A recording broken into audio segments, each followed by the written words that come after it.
എല്ലാവർക്കും സ്വാഗതം. ഈ വീഡിയോ ഇഷ്ടപ്പെടുവാണെങ്കിൽ ഒന്ന് ലൈക്ക് ചെയ്ത് സബ്സ്ക്രൈബ് ചെയ്തൊന്ന് സപ്പോർട്ട് ചെയ്യണം കേട്ടോ.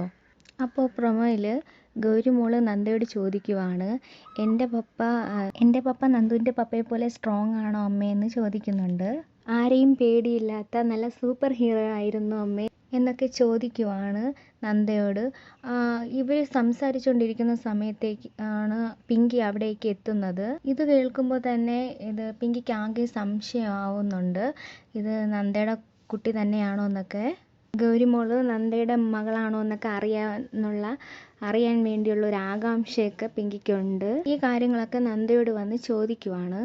അന്നേരം നന്ദ പറയുന്നുണ്ട്, വേണമെങ്കിൽ നിൻ്റെ ഗൗതം സാർ എൻ്റെ അടുത്ത് ചോദിക്കട്ടെ, ഇത് എൻ്റെ മകൾ തന്നെയാണോ എന്ന് അന്നേരം അറിഞ്ഞാൽ മതി നിൻ്റെ ഗൗതം സാർ എന്ന് പിങ്കിയോട് ദേഷ്യത്തിൽ നന്ദ പറയുന്നുണ്ട്. അത് കേൾക്കുമ്പോൾ പിങ്കിക്ക് ആകെ വിഷമമാവുന്നുണ്ട്. എന്നിട്ട് പിങ്കിക്ക് അറിയണം നന്ദയ്ക്ക് ഏത് വഴിയിലാണ് ഈ ഗൗരിമോൾ ഉണ്ടായത്, അതോ നിർമ്മല വഴി ഉണ്ടായതാണോ നന്ദയ്ക്ക് ഈ ഗൗരിമോൾ എന്നൊക്കെ പിങ്കിക്ക് അറിയാനുള്ള ആകാംക്ഷയിലാണ്. അതൊക്കെ അറിയാൻ വേണ്ടിയിട്ടാണ് പിങ്കി ഇങ്ങനെ നന്ദയുടെ പുറകെ നിൽക്കുന്നത്.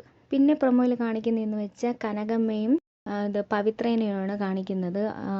എന്നിട്ട് പറയുവാണ്, ഒരു കുട്ടീനെ പ്രസവിച്ച് ഈ കുടുംബത്തിന് കൊടുക്കാൻ പറ്റിയ നിനക്കാണ് പിങ്കിയേക്കാളും വലിയ സ്ഥാനമെന്ന് പവിത്രയോട് പറയുന്നുണ്ട്. അന്നേരം പവിത്ര കനകമ്മയോട് പറയുവാണ്, എന്ത് ചെയ്യാനാ, എനിക്കതിനുള്ള ഭാഗ്യമൊന്നും ദൈവം തന്നിട്ടില്ല എന്ന് പറയുന്നുണ്ട്. അപ്പോൾ ഇങ്ങനെ പവിത്ര പറയുന്ന സമയത്ത് കനകമ്മ ഇതിനെപ്പറ്റി എന്തോ ആലോചിച്ചുകൊണ്ട് നിൽക്കുന്നതാണ് പ്രൊമോയിൽ കാണിക്കുന്നത്.